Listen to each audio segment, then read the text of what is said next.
Ya, sementara itu Ketua MPR Ahmad Muzani menekankan posisi non-blok Indonesia dan juga keterlibatan Indonesia dalam menciptakan perdamaian dunia. Ketua MPR juga menggaungkan dukungan Indonesia untuk kemerdekaan Palestina. Indonesia berkewajiban ikut melaksanakan ketertiban dunia yang berdasarkan kemerdekaan, perdamaian abadi, dan keadilan sosial. Karena itu, politik luar negeri bebas aktif berarti bebas menentukan pendirian berdasarkan kepentingan nasional, tidak berpihak kepada salah satu blok manapun. Indonesia harus tetap konsisten menolak perang sebagai cara menyelesaikan perselisihan antar negara. Dalam bahasa yang sederhana, sering disampaikan oleh Presiden Prabowo, 1000 kawan terlalu sedikit, 1 musuh terlalu banyak.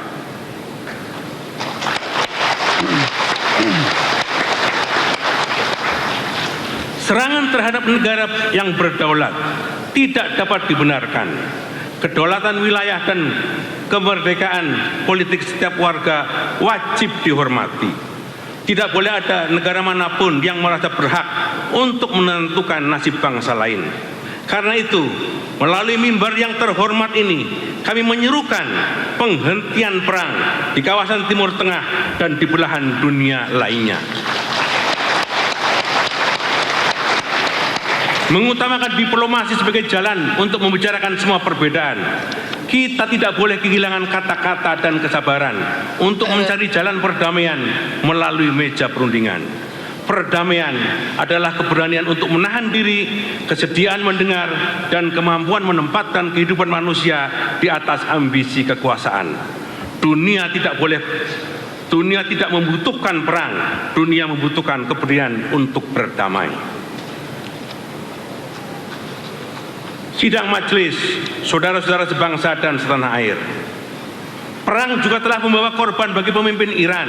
Karena itu, dalam forum yang mulia ini, kami menyampaikan bela sungkawa yang mendalam atas wafatnya Rahbar, pemimpin tertinggi Republik Islam Iran, Ayatullah Ali Khamenei.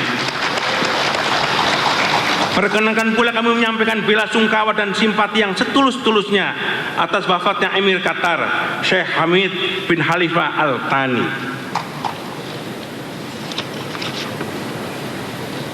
Sidang majelis, saudara-saudara sebangsa dan setanah air.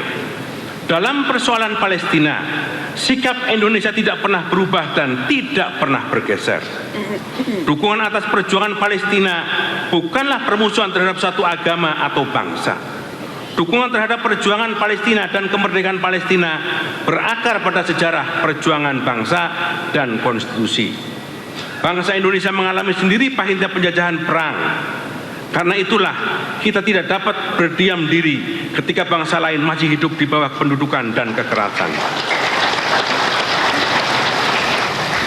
Kita mendukung hak rakyat Palestina untuk merdeka, berdaulat, dan hidup secara bermartabat di tanah airnya sendiri.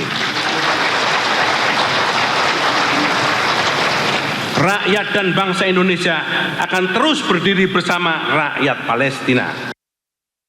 Ya, pemirsa, ada yang menarik dalam sidang tahunan yang digelar pada hari ini. Ya, kemarin Presiden Prabowo mengundang 8 tamu spesial ke gedung MPR DPR. Hadir bersama kita. Ya, pemirsa, Christina. Presiden Prabowo Subianto mengundang 8 orang dari berbagai elemen masyarakat untuk menghadiri sidang tahunan MPR RI serta sidang bersama DPR dan DPD RI. Beberapa tamu diantaranya adalah anak-anak dari sejumlah daerah seperti Christine Below. Tak hanya itu, Presiden juga mengundang Rizky, siswa sekolah rakyat yang terus berjuang mengejar cita-cita di tengah keterbatasan. Mengayuh sepeda puluhan kilometer sambil membawa.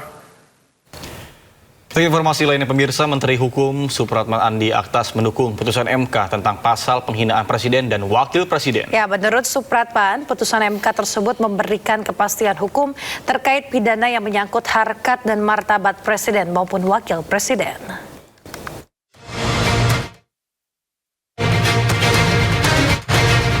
Menteri Hukum Supratman Andi Aktas mendukung penuh putusan Mahkamah Konstitusi tentang pasal penghinaan Presiden.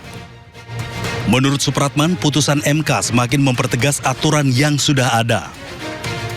Putusan ini juga memberikan kepastian hukum terkait ketentuan pidana yang menyangkut harkat dan martabat presiden maupun wakil presiden. Hal itu disampaikan Supratman saat menghadiri sidang tahunan MPR dan sidang bersama DPR DPD RI di Kompleks Parlemen. Undang-undang KUHP kita sebenarnya itu sudah maksudnya sama, ya kan? Cuman MK mempertegas bahwa hanya presiden dan wakil presiden yang boleh melaporkan. Sebenarnya tidak jauh berbeda, hanya lebih mempertegas dari apa yang diatur di KUHP sebelumnya. Malah bagus, kita dukung. Jadi tidak ada tafsir-menafsir lagi bahwa kalau terkait dengan pasal penghinaan yang terkait dengan harkat dan martabat presiden maupun wakil presiden, maka presiden dan wakil presiden sendiri yang harus melaporkan. Saya rasa clear kok putusan MK-nya. MK sebelumnya memutuskan dugaan tindak pidana penghinaan hanya bisa diproses secara hukum jika dilaporkan langsung oleh presiden dan wakil presiden. Hal itu ditegaskan oleh MK lewat putusan yang menguji Undang-Undang Nomor 20 Tahun 2025 tentang Kitab Undang-Undang Hukum Pidana. Dari Jakarta, Amri Narida, Hoirudin Ayus melaporkan. Pemirsa, Menteri Keuangan RI Purbayudi Sadewa menepis anggapan bahwa pemerintah memburu pengusaha kontrakan terkait dengan pajak penghasilan. Ya, menurutnya terkait pajak kontrakan adalah perlakuan pemungutan pajak penghasilan biasa. Pajak kontrakan itu nggak ada, Pak. Nggak ada secara khusus kita akan ngejar kontrakan gitu. Biasa aja, bisa siswa. Tapi kan normalnya kalau ada income ya bayar pajak.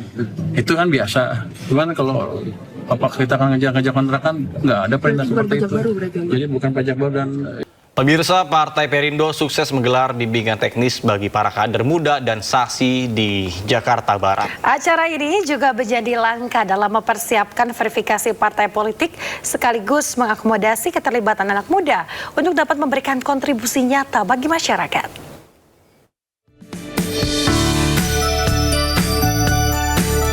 Menjelang tahun politik 2029, Partai Perindo terus memperkuat struktur organisasi, salah satunya melalui bimbingan teknis yang diikuti ratusan kader muda. Kehadiran mereka menjadi bukti kepedulian generasi muda terhadap masa depan bangsa melalui jalur politik kini semakin tinggi. Kegiatan ini menunjukkan peran aktif Partai Perindo dengan membina generasi muda, sekaligus menargetkan seluruh kader memiliki pemahaman yang seragam dalam memberikan kontribusi nyata bagi masyarakat. Kita hari ini ada bimbingan teknis untuk kader-kader Partai Perindo di Jakarta Barat karena kita sedang mempersiapkan verifikasi partai politik sekaligus memperkuat struktur partai gitu. Jadi saat ini kami sedang mentransformasi struktur Partai Perindo. Kami melalui kawan-kawan kepemudaan, kawan-kawan muda, kita ajak bagaimana berperan dalam politik. Dan hari ini melalui wadah Partai Perindo, kita ajak mereka untuk belajar berpolitik, belajar membangun negeri, belajar membangun bangsa melalui partai politik, yaitu Partai Perindo. Partai yang dipimpin Angela Tanusudibio terus mendorong generasi muda menjadikan politik sebagai sarana utama untuk menyalurkan aspirasi serta menghadirkan perubahan sosial yang konkret di tengah masyarakat perkotaan seperti Jakarta. Dari Jakarta, Selena Yahya, Jemi Jasin, iNews melaporkan.